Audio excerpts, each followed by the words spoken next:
میں اپنے شوہر سے بہت محبت کرتی تھی۔ وہ روزگار کے سلسلے میں ملک سے باہر گئے۔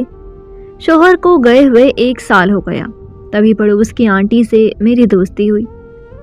وہ اور ان کا بیٹا ہمارے گھر آنے جانے لگے اور میں کب رضوان کے قریب ہو گئی مجھے پتہ ہی نہیں چلا۔ جب میرے شوہر کو پتہ چلا تو وہ فوراً واپس آ گیا اور مجھے طلاق دے دی۔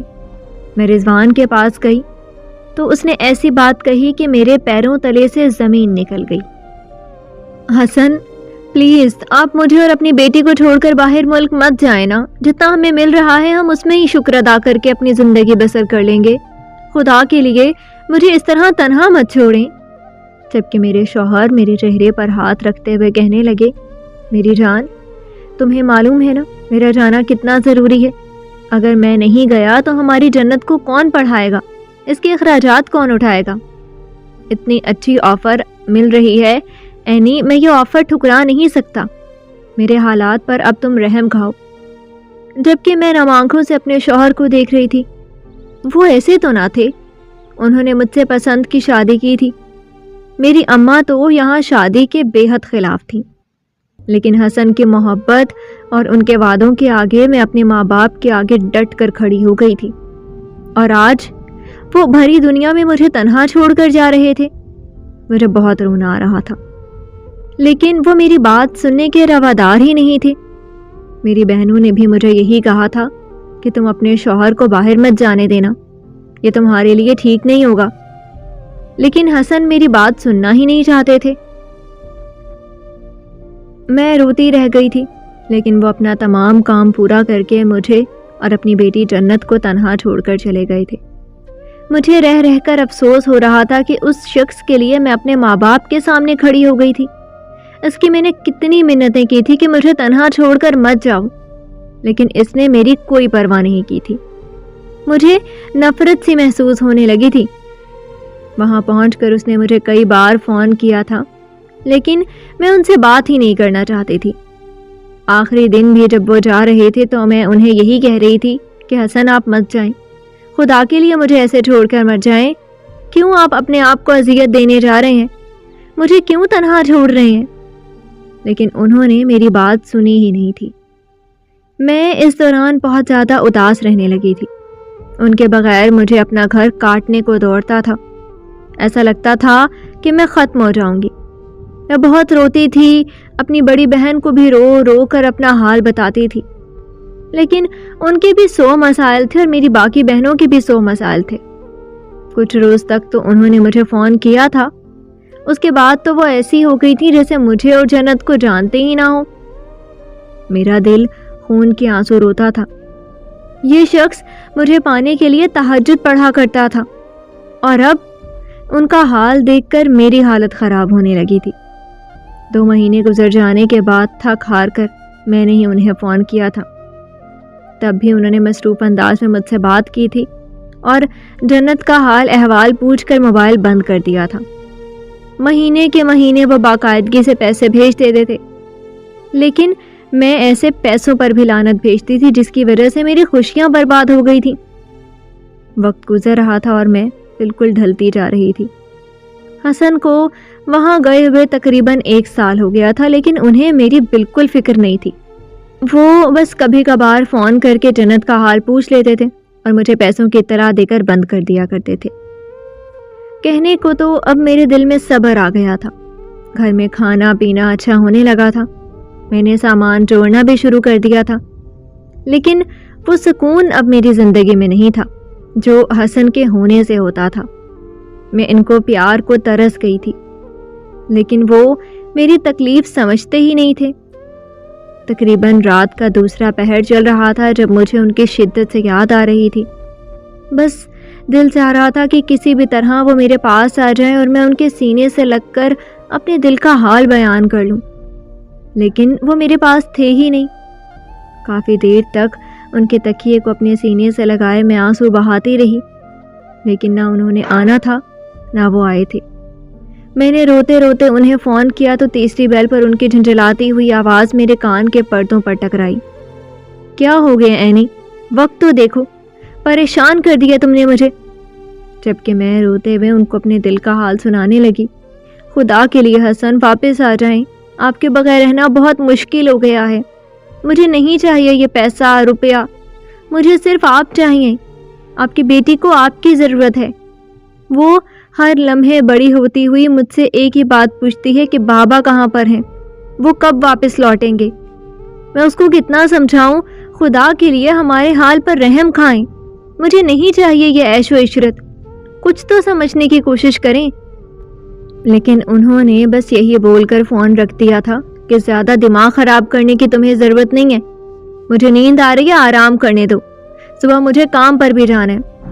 جبکہ میری سسکیاں پورے کمرے میں گونج رہی تھی۔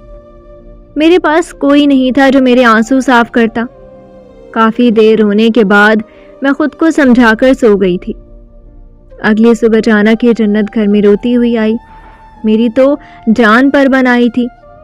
میرے لیے میری جنت سب سے زیادہ اہم تھی۔ اگر مجھے حسن کے بعد کسی سے محبت تھی تو وہ میری اکلوتی بیٹی تھی جو شادی کے پورے 3 سال بعد پیدا ہوئی تھی۔ اس کو تو میں اپنی ہتھیلی کا چھالا بنا کر رکھتی تھی۔ میں فوراً ہی اپنی چادر سر پر اوڑھ کر باہر نکل آئی تھی۔ اس کو سامنے والے کے بچے نے بہت بری طرح مارا تھا۔ میں غصے میں ان کے گھر پہنچ گئی تھی اور سامنے بیٹھی ان کی دادی کو کھری کھری سنانے لگی تھی، جبکہ وہ عورت مجھے بہت ہی نرم لہجے میں کہنے لگی، ارے بٹیا، ہم معافی چاہتے ہیں، ہمارے پوتے نے آپ کی بیٹی کو مار دیا ہوگا، آئندہ ایسی غلطی نہیں ہوگی۔ ابھی رات کو اس کے بابا آئیں گے تو میں اس کو اس کی شکایت لگاؤں گی، یہ دوبارہ آپ کی گڑیا کے ساتھ ایسا نہیں کرے گا۔ ہماری جنت تو بہت پیاری ہے، میرے پاس تو آتی رہتی ہے۔ جبکہ ان کا اتنا نرم لہجہ دیکھ کر مجھے اپنی ماں کی شدت سے یاد آئی تھی، جو کئی سال پہلے مجھے چھوڑ کر چلی گئی تھی۔ میری شادی کے اگلے سال ہی ان کا انتقال ہو گیا تھا۔ ان میں مجھے اپنی ماں کی جھلک نظر آئی تھی۔ نہ جانے مجھے کیا ہوا کہ میں بے ساختہ انہیں اپنے گھر آنے کی دعوت دے چکی تھی اور جنت کا ہاتھ پکڑ کر گھر آ گئی تھی۔ میں ان کا شدت سے انتظار کرنے لگی تھی کہ مجھے نہ جانے کیا ہو رہا تھا، بس میرا دل چاہ رہا تھا کہ وہ عورت گھر آئے اور میں اس کی گود میں سر رکھ کر اپنے دل کا حال بیان کر لوں۔ شاید اسے بھی کسی بیٹی کی ضرورت تھی۔ اگلی صبح وہ میرے گھر پر آ گئی تھی اور انہیں دیکھ کر ایسا محسوس ہوتا تھا جیسے میری ماں میرے پاس آ گئی ہو۔ میں فوراً ہی ان کے سینے سے لگ گئی، جبکہ وہ حیران ہوئے بغیر رہ نہیں پائی تھی۔ وہ بھی مجھے اپنے سینے سے لگاتے ہوئے بولی، گڑیا سب ٹھیک تو ہے؟ جبکہ ان کے پاس سے مجھے میری ماں کی خوشبو آ رہی تھی۔ میں نے انہیں کرسی پر بٹھایا اور ان کے لیے پانی لینے چلی گئی۔ میں جب کمرے میں آئی تو وہ جنت کے ساتھ باتیں کرنے میں مصروف تھی۔ میں نے فوراً ہی انہیں پانی پلایا اور ان کا شکریہ ادا کیا کہ وہ میرے بلانے پر گھر آ گئی۔ جبکہ وہ فوراً ہی بولی، ارے کوئی بات نہیں، ہم تو بوڑھے لوگ ہیں، جو عزت دے دے وہیں چل پڑتے ہیں، بہوؤں کا تو ایسا ہی ہے، جب دیکھو ہمیں جھڑکتی رہتی ہے، کبھی بھی ایک وقت کا کھانا نہیں دیتی۔ میں اپنے اور اپنے کنوارے بیٹے کے لیے خود ہی سب کچھ کرتی ہوں، بس اللہ سے ایک ہی دعا ہے کہ میرے ہاتھ پاؤں جب تک سلامت رہیں، جب تک میرے چھوٹے لڑکے کی شادی نہ ہو جائے۔ جبکہ میں نے محض سر اس بات میں ہلا دیا تھا۔ میں کسی مرد کے حوالے سے گفتگو زیادہ نہیں کرتی تھی۔ مجھے عجیب سا لگتا تھا، ایسا لگتا تھا جیسے میں اپنے شوہر سے خیانت کر رہی ہوں، اور میں ایسی کوئی غلطی نہیں کرنا چاہتی تھی جو غلط ہو، لیکن میں نہیں جانتی تھی کہ میری زندگی میں اب کیا بدلاؤ آنے والا تھا۔ میں نے ان کی بہت خاطر تواضع کی تھی، ان کے لیے کھانا بنایا تھا، انہیں چائے پلائی تھی، سارا دن میں نے انہیں اپنے گھر میں ہی رکھا تھا اور کل بھی انہیں آنے کی دعوت دی تھی کہ آپ میرے گھر آتی جاتی رہنا۔ آپ کے آنے سے آج میرے گھر میں رونق سی ہو گئی ہے۔ میرا کوئی نہیں ہے، شوہر بھی باہر چلا گیا، بیٹی بھی بس پڑھائی میں ہی مگن رہتی ہے، آپ آ جائیں گی تو میرا دل لگ جائے گا۔ جبکہ وہ بھی فوراً بولی، ارے کیوں نہیں بیٹا، میں ضرور آؤں گی، میرا بھی کوئی نہیں ہے، 2 بہویں ہیں، بس وہ اپنے آپ میں ہی مگن رہتی ہیں، بس رضوان کا کھانا پینا کر دوں پھر میں آ جایا کروں گی۔ جبکہ میں بے ساختہ بولی تھی، ارے نہیں خالہ، آپ کو اپنے بیٹے کا کرنے کی بھی ضرورت نہیں ہے، جب میں آپ کے لیے، اپنے لیے اور جنت کے لیے بناؤں گی تو تھوڑا سا سالن ان کے لیے بھی بنا دیا کروں گی، اس میں کوئی قباحت نہیں ہے، بس آپ صبح سے شام تک میرے ہی گھر رہنا، آپ کی بیٹی کی آپ سے درخواست ہے۔ جبکہ وہ فوراً ہی میرا ماتھا چوم کر بولی تھی، تیرا بہت شکریہ، اتنا مان تو مجھے میری سگی بیٹیوں نے نہیں دیا جتنا تو دے رہی ہے۔ میں رضوان کو بتا دوں، پھر میں کل سے تیرے گھر میں رہ لیا کروں گی۔ جبکہ میں تو ایسی ہو گئی تھی جیسے مجھے کوئی خزانہ مل گیا ہو۔ آج سارا دن مجھے حسن کی یاد بھی نہیں آئی تھی۔ ان کے ساتھ گزارا ہوا ہر لمحہ مجھے بہت اچھا لگ رہا تھا۔ بڑے بزرگوں کی وجہ سے ہی گھر میں آمد ہوتی رہنا چاہیے، اس سے ہمارے گھر میں برکتیں بھی نازل ہوتی ہیں اور دعائیں بھی ملتی رہتی ہیں۔ میں ان کا صبح شدت سے انتظار کرنے لگی تھی۔ 10 بج گئے، 11 بج گئے، لیکن وہ نہیں آئیں۔ میں نے جنت کو بھی بھیجا لیکن اس نے بھی کوئی بہتر جواب آ کر نہیں دیا تھا۔ تھک ہار کر 12 بجے میں اپنی چادر اوڑھ کر سامنے گھر پہنچ گئی تھی، جبکہ سامنے ہی ان کا بیٹا سو رہا تھا اور وہ اس کے قریب ہی بیٹھی اس کے سر پر پٹی رکھ رہی تھی۔ میں فوراً ہی ان کے پاس گئی اور دھیمی آواز میں بولی، خالہ کیا ہوا؟ سب خیر تو ہیں؟ میں آپ کا کافی دیر سے انتظار کر رہی تھی۔ جبکہ وہ مجھے دیکھتے ہی میرے سینے سے لگ کر رو پڑی۔ ان کا یہ اچانک عمل مجھے بوکھلا چکا تھا کہ انہیں کیا ہو گیا؟ ایسا تو پہلی بار ہو رہا تھا۔ وہ مجھے روتے ہوئے کہنے لگی، دیکھ بیٹا، میرے بیٹے کی طبیعت اتنی خراب ہو گئی ہے، اس کا تو کام بھی چھوٹ گیا ہے، کیا کروں، اتنے پیسے نہیں ہیں کہ اس کی دوائی کا بندوبست کر سکوں۔ تو کچھ مدد کر دے تو تیری بڑی مہربانی ہوگی، ایک ماں کی تجھ سے گزارش ہے۔ جبکہ میں تو تڑپ ہی اٹھی تھی۔ میں فوراً ہی اپنے گھر گئی اور 3000 روپے لے کر آئی اور ان کے ہاتھ میں تھما دیے اور ان کے گال پر ہاتھ رکھتے ہوئے بولی، اماں اس طرح سے مت بولو، میں تو آپ کی بیٹی ہوں نا۔ ایک ماں بیٹی سے درخواست نہیں کرتی بلکہ حکم دیتی ہیں۔ میرا سب کچھ آپ کا ہے، اور اگر آپ کو یہاں پریشانی ہو رہی ہے تو اپنے بیٹے کو میرے گھر لے آئیں، تاکہ یہ اے سی میں سو جائیں گے تو ان کی طبیعت تھوڑی بحال ہو جائے گی۔ مجھے رحم آیا تھا کیونکہ ان کا بیٹا برآمدے میں پڑی ہوئی ٹوٹی چارپائی پر لیٹا ہوا تھا اور وہ بھی اس کے پاس ہی بیٹھی تھی۔ اسی لیے میں نے ان دونوں کو اپنے گھر مدعو کر لیا تھا۔ میں زیادہ باہر نکلتی نہیں تھی، اس لیے مجھے ان کے گھر کے بارے میں کچھ معلوم نہیں تھا۔ میری آشنائی تو پہلی بار ان لوگوں سے ہو رہی تھی۔ جبکہ وہ فوراً ہی کھل اٹھی اور کہنے لگی، ہاں بیٹا ٹھیک ہے، میں اس کو دوائی دلا کر لے آؤں، پھر سیدھا ہم ماں بیٹے تیرے گھر ہی آ جائیں گے۔ میں فوراً ہی بولی تھی، جی جی اماں، آپ کے لیے میرے گھر کے دروازے کھلے ہوئے ہیں۔ اور میں فوراً ہی گھر آ گئی تھی۔ جلدی سے میں نے سادہ کھانا چڑھایا اور خالہ کے لیے سالن بنانے لگی۔ ساتھ میں جنت کو بھی ہدایت دی کہ بیٹا نانو آ رہی ہیں، جلدی جلدی گھر کی صفائی کر دو۔ یہ رشتہ میں نے خود ہی جوڑ لیا تھا، جبکہ میں نہیں جانتی تھی کہ میرے لیے یہ رشتہ کتنا عذاب بننے والا ہے، میری زندگی تباہ کرنے والا ہے۔ تھوڑی دیر بعد ہی وہ اپنے بیٹے کے ہمراہ ہمارے گھر پہنچ گئی تھی، جبکہ ان کا بیٹا کافی جھنجھلایا ہوا لگ رہا تھا۔ وہ وہاں سے جانا چاہتا تھا لیکن وہ زبردستی اسے ہمارے گھر لے آئی تھی۔ اس کی عمر 32 سال تھی، شخصیت بھی اچھی تھی، لیکن کام کرنے میں وہ اچھا نہیں تھا، نہ ہی اس کے پاس کوئی اچھی نوکری تھی۔ مجھے یہ باتیں سن کر رحم بھی آیا تھا اور میں نے سوچا تھا کہ اس کے لیے کوئی بندوبست کرتی ہوں، لیکن میں کیا ہی کرتی۔ کافی دیر تک وہ میرے اے سی والے کمرے میں بیٹھا رہا تھا۔ تھوڑی دیر بعد مجھے اپنے کام کے سلسلے میں کمرے میں جانا پڑ رہا تھا۔ جب بھی میں جاتی تو مجھے ایسا لگتا کہ وہ جاگ رہا ہے، لیکن مجھے دیکھتے ہی سوتا ہوا بن جاتا اور میں بھی اپنا وہم سمجھ کر اسے نظر انداز کر دیتی۔ وہ لوگ رات کو میرے گھر سے گئے تھے۔ میں نے تو خالہ کو اپنے ساتھ روکنے کی کوشش بھی کی تھی، لیکن انہوں نے منع کر دیا تھا کہ نہیں بیٹا، اچھی بات نہیں ہے، ایک غیر مرد کا تیرے گھر میں رہنا مناسب نہیں۔ جبکہ میں نے بھی خاموش رہنے میں ہی عافیت جانی تھی، کیونکہ سارا دن جس طرح سے میں نے اسے برداشت کیا تھا یہ میں اور میرا اللہ ہی جانتا تھا۔ اگلی صبح وہ دونوں ماں بیٹے ہمارے گھر پر ایک بار پھر آ گئے تھے۔ خالہ کو دیکھ کر تو مجھے بہت خوشی ہوئی تھی، لیکن ان کے بیٹے کو دیکھ کر مجھے ذرا خوشی نہیں ہوئی تھی، بلکہ حیرت ہو رہی تھی۔ میں فوراً ہی بولی، خالہ سب خیریت ہے؟ ان کا کیسے آنا ہوا؟ وہ فوراً بولی، ارے گڑیا، کل تیرے اے سی والے کمرے میں سو گیا تھا نا، تو گھر جا کر اسے چین ہی نہیں آیا، تو میں نے کہا چل لیتے ہیں، اینی کچھ کہے گی تھوڑی۔ میں بھی فوراً بولی، ارے ہاں آپ کا اپنا گھر ہے، آ جائیے۔ میں تو اس کو اپنے بھائی کی نظر سے ہی دیکھ رہی تھی، اسی لیے اس کے بھی خاطر تواضع کرنے لگی۔ اب وہ مجھ سے بہانے سے بات چیت کر رہا تھا۔ وہ مجھ سے میرے شوہر کے حوالے سے پوچھ رہا تھا، جبکہ میں نے بیوقوفوں کی طرح اس سے اپنے گھر کی ایک ایک بات بتا دی تھی۔ پہلی بار میں کسی اجنبی مرد سے بات کر رہی تھی اور مجھے اس سے بات کرتے ہوئے بالکل بھی شرم محسوس نہیں ہو رہی تھی، بلکہ ایسا لگ رہا تھا جیسے وہ میرا کوئی رشتہ دار ہو۔ وقت گزرتا جا رہا تھا اور خالہ اور ان کے بیٹے کا ہمارے گھر میں آنا جانا ایسے ہو گیا تھا جیسے یہ گھر انہی کا ہو، اور اب تو مجھے بھی رضوان کی آمد کا انتظار رہتا تھا۔ انجانے میں اس شخص کو اپنے دل کے قریب کر گئی تھی۔ مجھے اب حسن کی بھی فکر نہیں رہتی تھی۔ وہ 4 دن بعد مجھے فون کرتے تھے اور میں انہیں اف نہیں کہتی تھی، بلکہ میں انہیں یہی کہتی تھی کہ دل لگا کر کام کرو۔ ہاں، ہمیں اپنی بیٹی کے مستقبل کا سوچنا ہے۔ یہ سب مجھ سے بہت ہی بے خیالی میں ہو رہا تھا یا پھر مجھ سے کروایا جا رہا تھا، میں کچھ نہیں جانتی تھی۔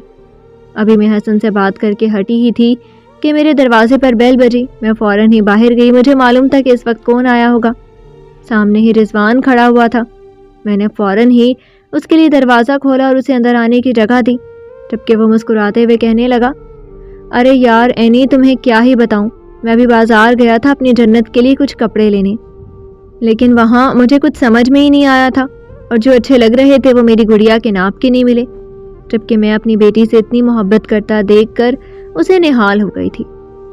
وہ میری بیٹی کو اپنی باہوں میں بھر کر پیار کرنے لگا تھا۔ میں نے کبھی بھی حسن کو اس طرح سے نہیں دیکھا تھا۔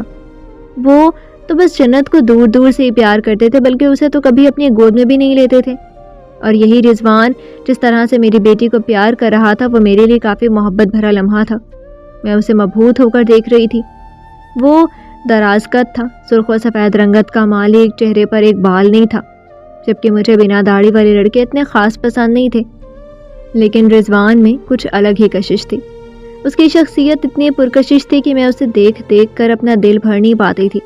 مجھے نہیں معلوم تھا کہ میں 3 مہینے کے اندر ہی اس کے بارے میں اتنا سوچنے لگی تھی کہ دھیرے دھیرے میں اس کو اپنے دل میں جگہ دے چکی تھی، جبکہ میرے شوہر میری خاطر اور اپنی بیٹی کی خاطر باہر ملک میں خوار ہو رہے تھے، اور مجھے اس چیز سے کوئی سروکار ہی نہیں تھا۔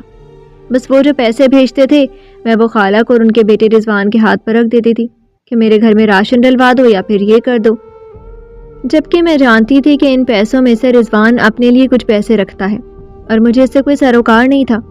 جس انسان سے آپ محبت کرنے لگتے ہو اس کی آپ کو برائی ذرا برابر نظر نہیں آ رہی ہوتی۔